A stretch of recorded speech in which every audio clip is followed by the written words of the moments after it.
Ryan Keith McCabe, aka Skinny, owner of the High Town, Tennessee, Atomic Tiki, and Lost. Um, you know, I, I really don't know that much, honestly.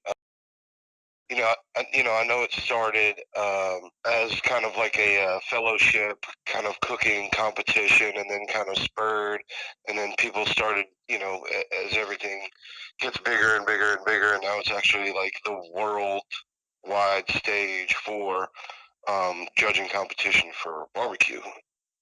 Yeah, so there's the different categories. You got like whole hog, you got ribs.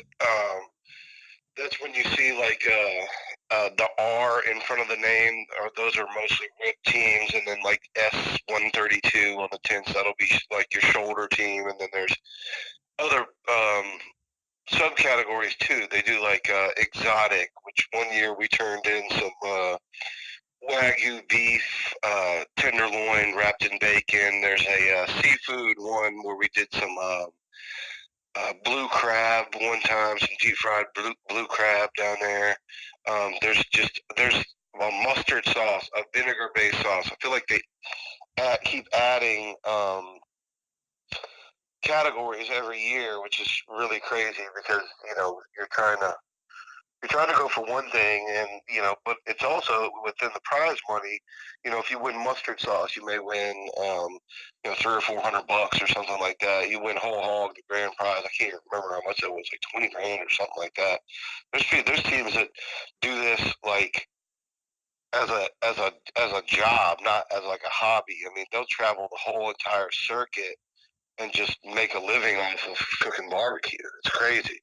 And the judging is really crazy because like you can be 1/100th of a point shy away from winning the grand prize.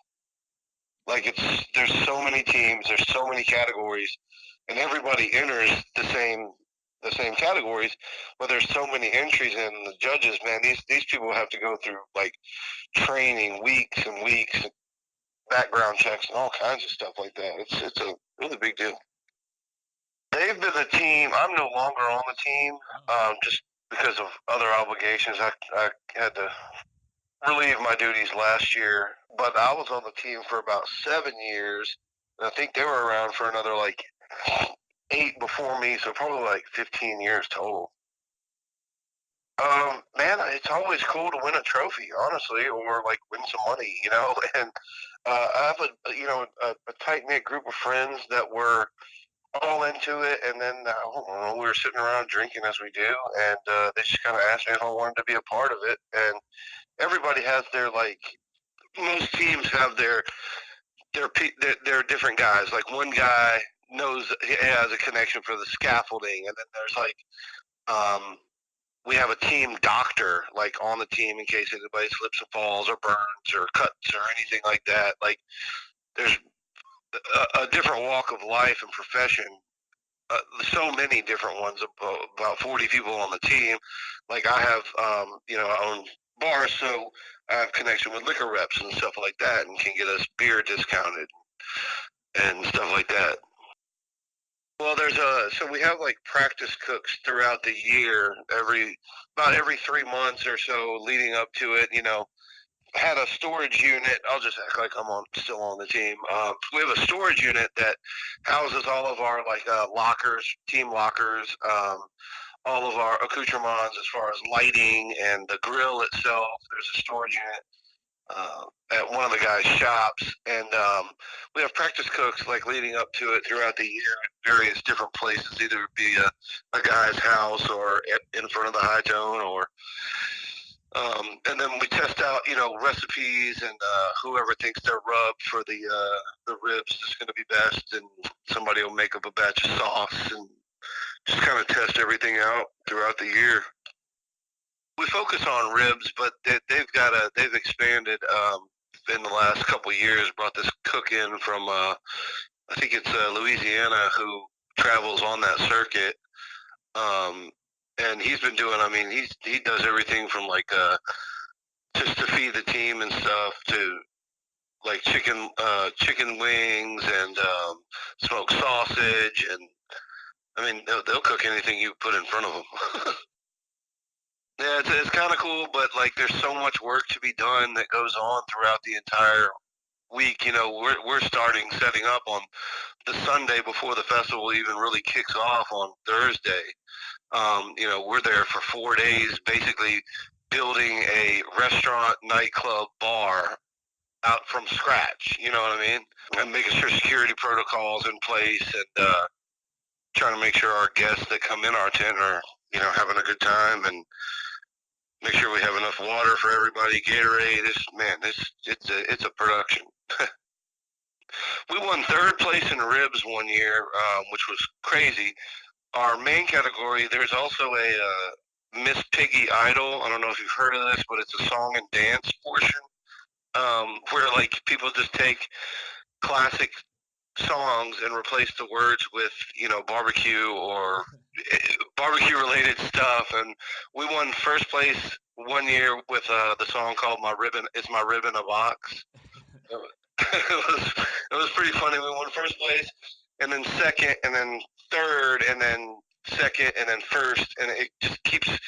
We won that probably the last 10 years, at least first, second, or third place, all 10 years consecutively.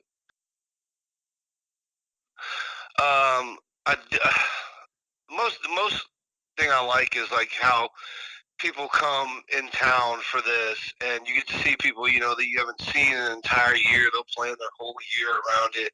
I've got, you know, a buddy who moved to DC and actually works in the Pentagon and comes in town every barbecue fest just for barbecue fest. And Wow. we get to, you know, we get to hang out. It's a whole lot of fun. You get to meet cool people, you know, networking, all that stuff. One of the main things I really dislike is how security is handled. Each team is kind of, they paid a lot of money to get there. I mean, we got 40 people on the team, and they're all paying $400 a piece just on our team. I don't know. Some people's dues are higher than that. I'm not real sure. But some people, you know, they pay a lot of money to be on these teams. So there's sometimes teammates don't want people in the tent. They're like, no, this is our tent. We're just going to party. Well, people need to come in from out of the rain, the heat, whatever. They came to party with us. We have all this beer, but you know the team members bickering back and forth. There's too many chiefs, not enough. You know, too many cooks in the kitchen. Yeah, It comes and goes with everything you do in life. You know, nobody's ever going to be completely 100% happy. My name is Dwayne Daniel. I'm the head pit master for the Rack Pack barbecue team. And that's, I'm actually from over in Jonesboro, just across the river. So, I mean, Memphis and May Barbecue Fest has just, kind of been a way of life. I've known about it for so long, I you know, can't really remember how I found out about it. I mean, it's just, I guess, since back in the late 80s, early 90s, somewhere through there is just kind of become a way of life. We kind of jumped into the competing world back in two, three, somewhere through there. Um, Local contest here in Jonesboro. It was at that time it was a Memphis and May sanctioned uh, event through Memphis and May, which has now turned into the Memphis Barbecue Network. But they had a professional side and a backyard side, and me and one of my buddies decided we was going to go down and try to cook in the backyard division just to, just have a little fun, eat up a Saturday afternoon, whatever. And lo and behold, before it was all said and done, was over in the professional side and done fairly well for our first time out, and kind of got hooked. So as far as what I've done before, I mean, it didn't do anything food wise. Basically, I was raised in a family that had a small time mom and pop Southern type cafe.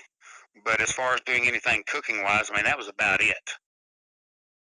Well, our Memphis and May team is a little different than our everyday team. Our everyday team is just me and one of my good friends. Actually, my best friend for 20 years is me and him is the founding members of the Rack Pack. And on the competition trail, you meet certain teams and stuff that you become better friends with than others. And on our Memphis and May team or Barbecue Fest team, we actually combined our team and a team out of Kennett, Missouri, which we was all buddies, and I've cooked with them, they've cooked with us, back and forth, just depending on how the calendar and stuff works out. And they are members of our team, and then also we've got a husband and wife, or actually a couple of husband and wives teams. They're in Memphis that is part of our team. Denny and Patrick Riley, which owns the Majestic Grill, and then Conrad and Angie Spitzbark, which Conrad is the executive pastry chef at the Peabody. And we've all just like I say, there again, we've known each other for so long in so many different avenues. We knew we all had a common friend. Got together at a party one night, didn't know each other, got to talking. Hey, let's do this. So that's kind of how we formed our Memphis and May team. When we originally got into barbecue and needed a team name, was searching, me and my buddy, and there used to be a third member of the Rack Pack that he's no longer involved with us, and life changed and kids and all that stuff, so he bowed out years ago. But it was one of those deals that if you seen one of us, you kind of seen all of us, or all three of us, and this, that, and the other. And we was trying to come up with a name, and we were sitting in my house and trying to come up with a name, and we would search the databases in the MBN website or the Memphis May website and the Kansas City Barbecue Society website, because we wanted a name that was the only one out there. We didn't want it, to be used anywhere else. And there was a musical infomercial come on the TV from the old Rat Pack, the Frank Sinatra, the Sammy Davis, And my wife said, well, right there it is. Said, why don't you call yourself the Rack Pack? Because at that time we was really trying to concentrate on our ribs, and so we got to checking on it, and we basically took the theme of the name and went to the Rat Pack was famous for being in Las Vegas back at the time, and we got to do some investigation. The Welcome to Las Vegas sign is the most worldwide used sign that is non-copyrighted. And so we took that and kind of ran with it, and that's how we come up. If you look at our trailer, it's just got the Rack Pack in it. It looks like the Las Vegas sign. And even at Barbecue Fest, I'm sure you're aware, there's an on-site presentation part of it. And we still play along with that theme every year. We'll have, we have done our presentation on a poker table. We have always got cards and dice and that type of stuff. We had a roulette wheel up there one time that come in. It was just, we've always played on that theme of the gambling Las Vegas type atmosphere and name. So that's how our name was formed. It was basically, and I know that's probably not a sexy story, but it came off of a musical infomercial. Well, there's a lot of different things with Barbecue Fest. It is it's not a cheap contest to be in. We usually try to go for the medium-sized booth at the contest, and we've kind of figured it up. You're looking at probably somewhere in the neighborhood of $7,000 to $8,000 before you ever even actually get into the park on Wednesday morning to start setting up. So we have to, some of the things that we look at in planning is, can we cater, who we're going to cater to, whether it be, we've done some stuff in the past for the Peabody. We have done some stuff in the past for the Doubletree, for the Hampton Inn at Beale. We've had some local outfits and businesses and stuff that we've catered to. So, all that has to be taken into consideration, how you set your booth up. It's not just do it the same way every year, because one night you may be catering for 25 and the next night you may be catering for 70. So you've got to make sure that you set your booth up in a way that you can accommodate everyone that you have and stay within your space guidelines. So, there's a lot of planning that's went on. We've done Barbecue Fest for 7 or 8 years. 7 years, I guess. This will be number 8 coming up. And, we have everything that we've done in the past, we have kept good records of, good notes, and We can go back and look and see what we've kind of done from year to year with different scenarios and this, that, and the other. It's not just in our book, it's not just a fly by night deal because there's, like I said, there is a lot of planning that goes into it. We have received two third place finishes in ribs. We've got a sixth and, we got a 13th one year, and let's don't even talk about the others. Actually, our very first year that we ever went, we actually finaled in ribs out of 113 teams. Or no, I take it back. I think first year was 123 teams. So we was in the top three our very first year. I will say this: it is strictly luck at a Memphis May type event or at a larger contest. I mean, do I think we cook some good ribs? Yes, but it also takes a little bit of luck of the draw where everything has to fall right into place. I'm going to say honestly, it's probably 70% luck, 30% cooking ability. And the reason I say that is you go into the blind judge. Well, it doesn't matter if it's blind or on site. If your ribs or your meat is just a little bit spicy, and you get one judge that doesn't like spicy food, you're probably sunk. That's the luck of the draw. That's where the luck comes in at. You have to have everything lined up. All the stars have to line to do good at Memphis and May. I'm also a member of Operation Barbecue Relief. I don't know if you've ever heard of us or not. It's a nonprofit organization that goes out and feeds victims of natural disasters. But in that, we were founded in the barbecue world, in the Kansas City Barbecue Society side.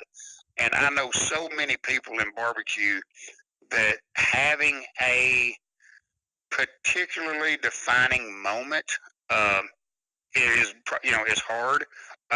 Naturally, I would say that the first year when we made finals, when that was when it was at Tiger Lane, the only year that it's been moved off the river on kind of floods. So that was kind of an interesting tidbit there.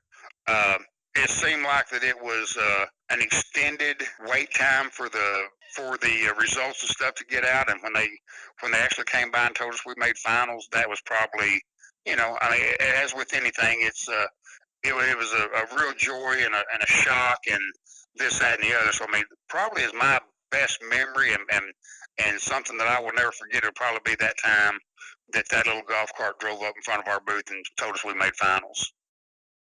Naturally, some of the dislikes I have about it, it has turned into seems like it has turned into a production, and the cost on it is just astronomical to get into. The average guy is not going to come to Memphis in May and be able to spend, like I say, we're a small team in the scope of things, and we will spend anywhere from $12,000 to $15,000, give or take, on that Wednesday through Sunday.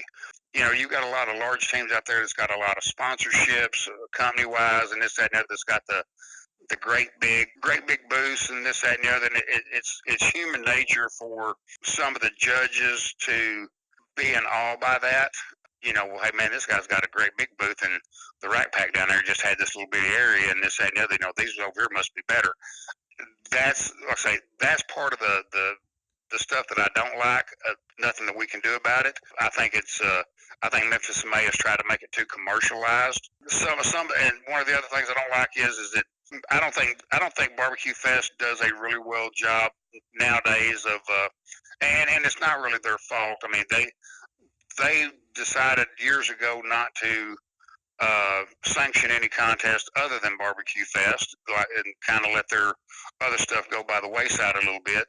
And the judging at Memphis in May now seems like you have a lot of, what I'm going to say, newcomers, a lot of first-year judges. Doesn't know how do I say this, the effort and the expense that goes into it. And at the end of the day, anything that's cooked down there is going to be good for the most part.